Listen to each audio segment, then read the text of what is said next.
Hey, everybody. Hope you're doing all right. Good to have you with us here early on this Sunday morning. And, well, that national anthem, very powerful and poignant, especially on a day like today, Veterans Day. I want to thank all the men and women currently serving our great country and to all those who served as well. Yeah, great people. I mean, they're the people that the lifeblood of the United States. They are out there giving their lives for their country, and just serving is amazing. I'm a former veteran a long time ago. Right. Didn't go to the wars, but I was there. I was in the War of Trenton. The War of Trenton. New Jersey, had to go. School of Hard Knocks, too, right? Yeah, no, it's nothing better than veterans. No, absolutely. My dad, Vietnam vet, That's very right. Proud of his service, served over there in 69 and 70, and he watches this show. So, Dad, thank you for your service. Love you, and again, very proud of what you did over there. So we turn our attention to over here today, my friend, and we've been pretty lucky for the most part throughout this 6 weeks or so we've been racing in Miami Gardens. The weather gods, however, gave us quite a bit of rain overnight, and as a result, we are indeed sloppy and off the turf. However, Ronnie, I do think it's worth taking just a quick step back to yesterday, and although he's not riding till Wednesday, Paco Lopez was pretty unbelievable. Yeah, he was just incredible. 5 races, and I got to talk to him after his 5th victory, and they took today off today because it's his child's birthday. So a little birthday party for the kid, and I said, what a way to celebrate. And he said, yeah, you know, and he was really happy about Mr. Jordan. That was the one that really sent him over. He said he was so glad he won with that one. 5 for 5 here locally at GPW for trainer Eddie Pleasa. Now, we'll try to make it 11 for 11 today. We do have 11 races, fittingly, I think, somewhat, on this Sunday, November 11th. And we've got one high five carryover getting underway in the first race, 2,700, just under 27, in fact. That'll get underway at about 12:05. We have the early pick 5 getting underway in race number 1, and then the other key carryover picked up just under 15,000, little over 14 to be more precise, in the Rainbow 6 in full circle like we always do with that late pick 5. So you and I, Ronnie, and any other horse players that had done the work ahead of time, this was one of those mornings. It's going to happen every now and then. We had to call some audibles and change quite a bit here. Yeah, it changed quite a bit. And, you know, it only rained in a certain area, and one of those areas right here at Gulfstream Park West. So if you're home at night and you're looking out the window and you say, well, I don't think it's raining, I think it'll be good tomorrow. And then when you wake up and find out off the turf, you got to go and burn the morning oil, not the midnight oil, because you didn't find out until the morning. Well, let's try to get lucky today. It is day 31 of 40. We are really speeding like extra heat down to the finish line in this 40-day autumn racing season, and let's try to get lucky right off the bat with a pretty modest $8 early pick 5 play that sees me using 2 barns that have been very good over the last few weeks here at Gulfstream West in Leon Minot and trainer Marcus Vitale. The single comes in race number 4, and that is a scheduled dirt race, and a scheduled dirt race that had the only Gilberto Zerpa new claim on today's card. You know that is where I am setting up shop. And rightly so. Good statistics when they do exactly that barn, so I could totally understand that. So we'll do our best to work our way through and, again, try to talk at least somewhat intelligently about what's on tap this afternoon with that opener coming up a little afternoon, 7 furlongs over the sloppy main track. These are 3-and-up filly mare, 2 lifetime claimers. And I don't know. She's got to go from the inside, of course, and that's always a tough, crummy-ish kind of place to begin. I don't know, though, when it's all said and done, that you're going to get the current 9-5 on the one Beach Girl, who, after the surface switch, she just looks too good. Yeah, I mean, she's dropping to the 8 level after returning from that layup. She finished second. She was the odds-on choice that day, and that was a 12-5, 2 lifetime claimer. And that race was actually moved from the turf to 5 furlongs on the main track. So I just thought this horse was the logical one. You got to stretch out this afternoon.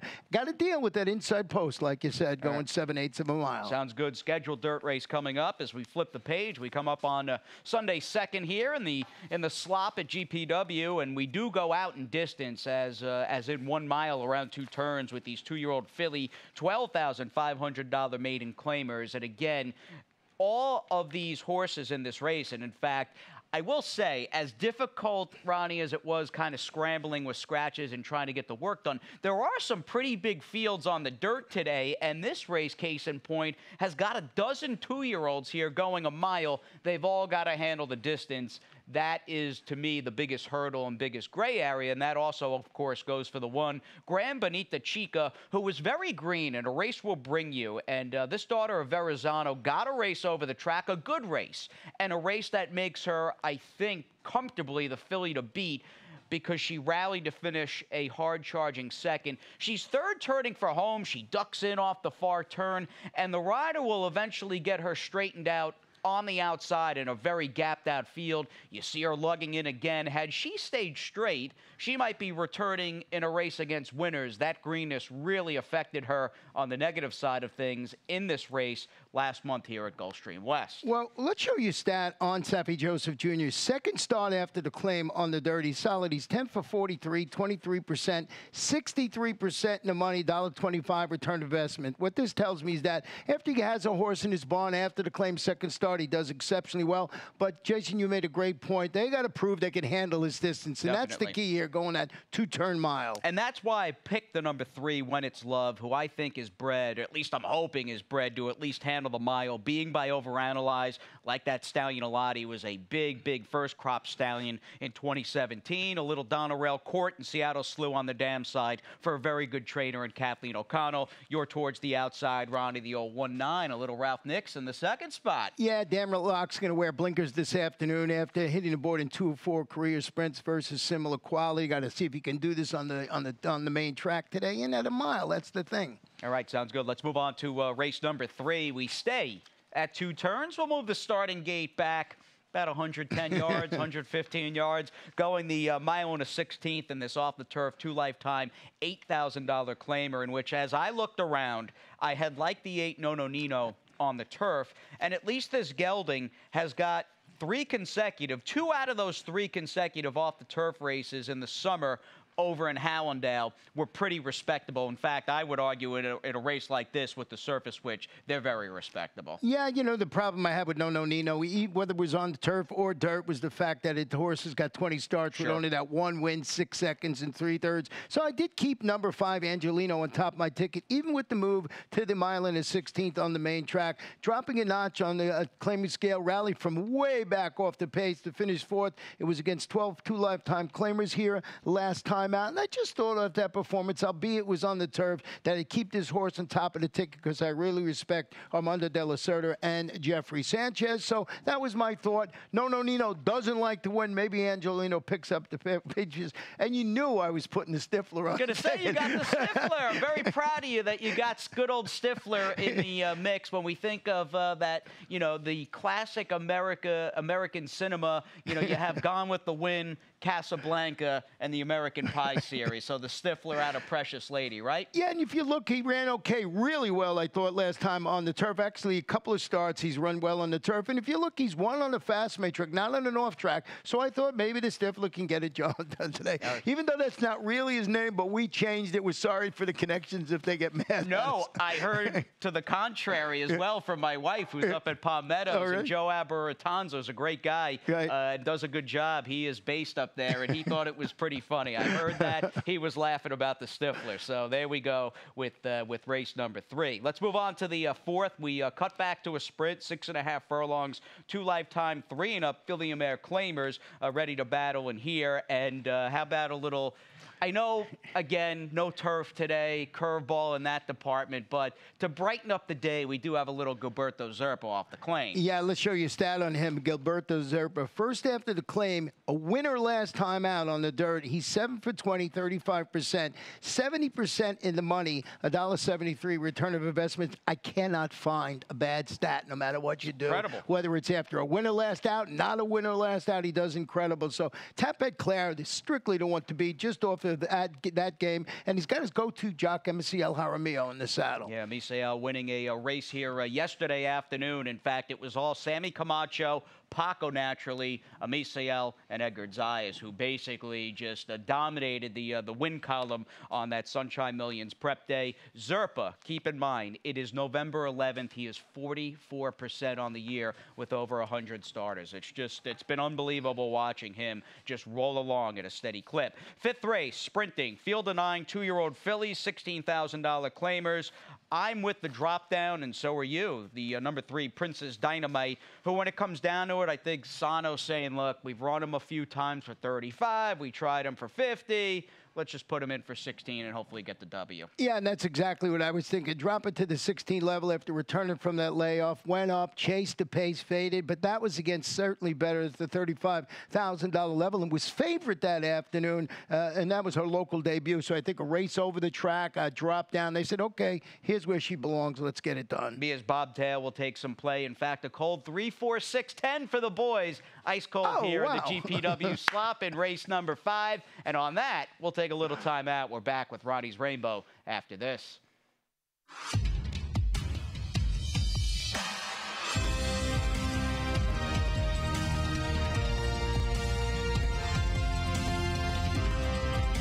Whether you're at home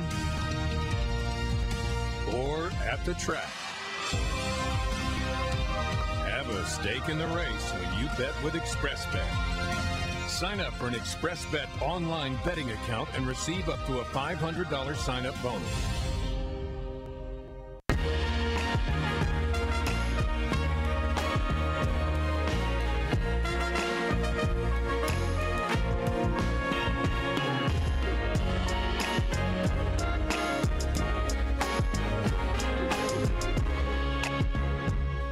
Less than 75 days away from the Pegasus World Cup over at Gulfstream Park on January 26, 2019. 8 days already, Ronnie. The Breeders' Cup over a week old, and I know we're all very excited that Accelerate, the Classic winner, will be making his final start in the Pegasus. Yeah, boy, it's really shaping up to be a fantastic race. And, of course, we have a turf race this year, so it makes it all the much better. We'll see who comes over, get some of those hard-knocking Europeans here. $7 million, I know they'll get on a plane for that. And mark my words, actually don't mark my words, but from where I sit as of now on Sunday, Veterans Day, November 11th, I think Sister Charlie's going to be pointing to that race. I just have a feeling, and a mile and 3/16. She's obviously a filly and mare turf winner, a very deserving Eclipse Award champion for Chad Brown, and we look forward to hopefully having her at Gulfstream over the winter time. Anyway, Rainbow 6, we're always chasing the rainbow, and of course that pot of gold. And how do you see it today? Well, I went too deep in here. I went with Charlotte de Britt and Valley Date. I just thought those were the logical two with the move from the turf to the main track. And then the next race, almost thought about the singling Unexplained for Armando de la Cerda. He's really good with 50% off the drop. He's like 50% in there. And then the 8th race, I went with a couple in there. You can see I went with Cuckoo Kenya. Got to use that one up there. How about Little Smarty Pants has got some speed in there. And you know, in the 10th race, at Graham's Way, with the move to the dirt, looks like the one to beat in there. Almost singled that one, but I didn't. $28.80, went 3 deep. I figure if I get that far, I want to have coverage in the last. Yeah, I think you've got the right 3 in the last, and in our featured 10th race with the surface switch today, that field houses the best horses on today's card, and you do have that Mike Stidham horse coming in from Delaware. And Mr. Kisses has been really good for Sally Mitchell-Hill off the claim, right? Yeah, and she's been incredible, and she's the one that really going to benefit with the move from the main track. She was on the also eligible list, so we'll see how that one runs. So I think those are the logical with contenders in there. Now, it all begins, the Rainbow 6 today, with an off the turf, and again, these 2-year-old fillies will have to go a mile on the main track. Field of 7 Florida-bred 2-year-old filly maidens. In fact, I think this race, though, to be fair, even going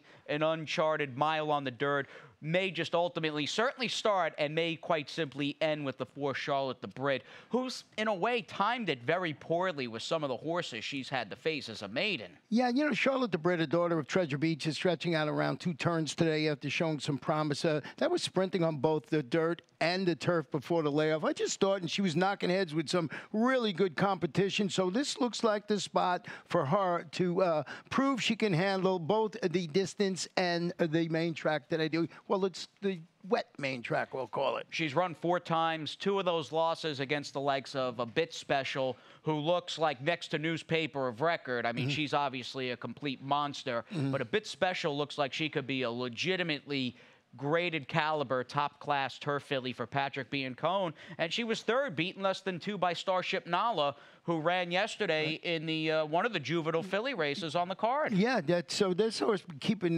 good company, but got to prove it can handle that mile. Certainly, the daughter of Treasure Breach should be able to get this 1 mile distance. If you're wondering about the turf, 1 mile on the turf stays at 1 mile on the main track. Definitely, and they'll go around 2 turns. Bezo and Valley Date, the other well-connected, high-profile fillies that are going to take some play. But Ronnie and I like Charlotte the Brit here in race number 6. Late pick 5 does begin in race number 7. This card, race by race now, may have more 2-turn dirt races than any other day we've had thus far this meet at Gulfstream West. And here's my late pick 5. And Ronnie did mention, it's funny, he was thinking in race 10, which again, that race is housed by the most talented runners on today's card. He was thinking about singling the 5 Grams Way. I'm going to stand alone, though, and I pulled that single trigger on the 14 Mr. Kisses, who ran so well, I thought, for Sally Mitchell-Hill and was good prior to the claim for trainer Barry Croft. Yeah, and that was my reasoning. I said, you know, I got to add the 14 to my ticket along with the 5 who I like, so that's why I went too deep in there. But a great single and probably the one to beat. And you're saying post 14, but lots of scratches to the inside, so don't worry about that post. Just the number doesn't mean what post it will be. But a competitive race to start things out, and a competitive race that may come down to 3 or 4 horses, and you'll see them basically jumbled up between our respective superfectors here on the show. I went with the number 4 horse, Unexplained, who is taking that big drop down there for Armando de la Cerda. Yeah, the claiming tag is going to be sliced in half. Here's that stat I was alluding to when I was showing you my Rainbow 6. Armando de la Cerda, 50% drop in claiming price, all levels on the dirt. He's 14 for 27, 52%. He's in the money 78% of the time. Now you see it up there, and a $4.09 return of investment. So that's pretty good numbers. Half the time, over half the time, when he drops, take a look. Master Rory on the rail, the inside horse, Grand Chief, the Deuce off the claim for Marcus, and the number 7, Nephew Howard D., who's running back for Bobby DeBona. I mean, all 3 of those horses combined with Unexplained, they make up the real nucleus of this race. Yeah, you know, just touching on Master Rory, this is really a top-notch sprinter. And stretching out, stretching out around. I don't know what you're going to get with that horse. If he can translate that form sprinting, he's going to be awful tough in there. He runs at the bottom. He's all heart, though. Right. That horse is a fighter. He's won me over, too. You've got him a little higher than I do, but I do have respect, undoubtedly, for Master Rory. 8th race, 7 furlongs. They'll break down the backstretch on the chute here at GPW. $8,000, 3 and up. Filly and Mare claimers are ready to rumble here, and very much a cold 7-8, 8-7 exact the box between the 7. Miss Sophia Star, who could have a big day or could be one of the reasons Marcus Vitale has a pretty big day here, and he is the leading trainer at the meet. And I feel as though with this race being moved to the dirt, the race probably starts with your horse, Cuckoo Kenya. Yeah, you know, dropping a rung on the claiming ladder after returning from the layup when upset the pace and finishing that dead heat for 3rd. That was on the turf, going a mile, a 2-turn mile, but 2 starts back across down at Gulfstream Park in that 1-turn mile. Very impressive. Runs well on a wet track, has a previous victory in a couple of thirds, runs really well on a fast track. I thought that was the one to beat for that reason. But Miss Sophia Star, I had to put that one on my ticket, too. She's faced, I think, consistently better. She might be a little better on turf. There's the caveat, but it does seem like Marcus's horses have just all been running turf, dirt, or whatever the case might be. Here's the 9th. Big field, 13. I almost had to do a double take here going through. I was like, when is this race going to end? You've got 13 on the dirt, and a scheduled dirt race at that coming up with this 3 and up Filly and Mare 6250 claimer. Her recent form has been bad. It has been ugly, and it's tough to look at on paper. I'm hoping, though, there is still some life and maybe some competitive fire left in the 3. Treat her like Star, who taking a big drop for our buddy Gustavo D. Yeah, I mean, just the connections alone would make you want to look at that horse. I did not use it, but I did go with the number 11, Coquiva Koa, who beat the Treat Her Like a Star back in July, whenever that was, and moved to the Alexis Cordero Lopez barn after the claim. Notched her 5th victory this year. When she drew clear, she defeated the same level of competition across down at Gulfstream Park. Anybody that can reel off 5 victories in a year at this level is pretty tough in my estimation. So I put that that one on, along with the number 2, Tiuna, who's trying to make it 2 in a row, responded in that first half to the claim by Jorge Delgado.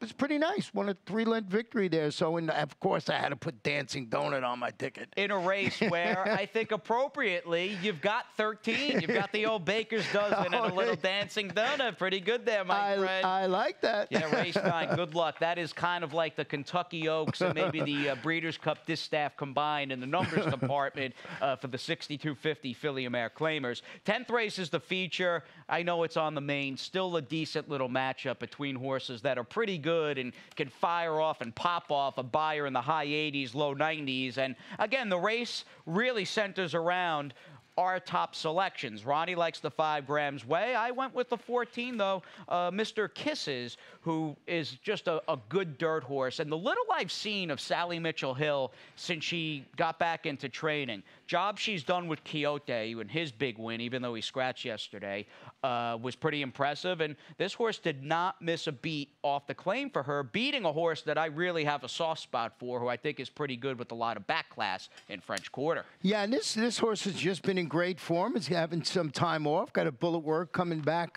showing over at Gulfstream Park West. Over at Gulfstream Park in preparation for this. Is one on a wet track. Certainly a major player in there. I mentioned the post is not going to be a concern, but I did go with the 5 grams way. I just thought this. You look 2 starts back at Monmouth, breaks its maiden in the sloppy track. They put him right up. He goes into an optional claimer. That one taken off the turf. He runs a good 3rd. Mike Stidham, good trainer. Yep. Miguel Vasquez. That was my thought process. If the moisture continues to hold in the track, I think this is the one to beat. But, you know, in South Florida, it rained this morning. By the afternoon, it could be a fast track. It could. How does this track, because you've been here even when it was colder, I mean, is this track, does it dry out as rapidly as Gulfstream? It does, because when it was refinished years ago, they put in an unbelievable drainage system, because when it was formerly colder, they ran all summer long. Right. And as you know, if you spend any time here in South Florida, it rains just about every day. Not all day, but it rains every day. And they put in a great drainage system, so it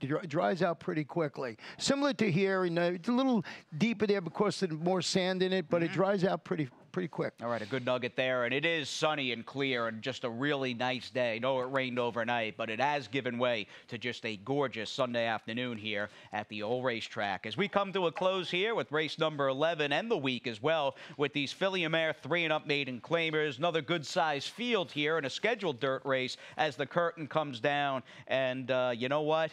We're just going to take a cold 6-7 to cap the action here.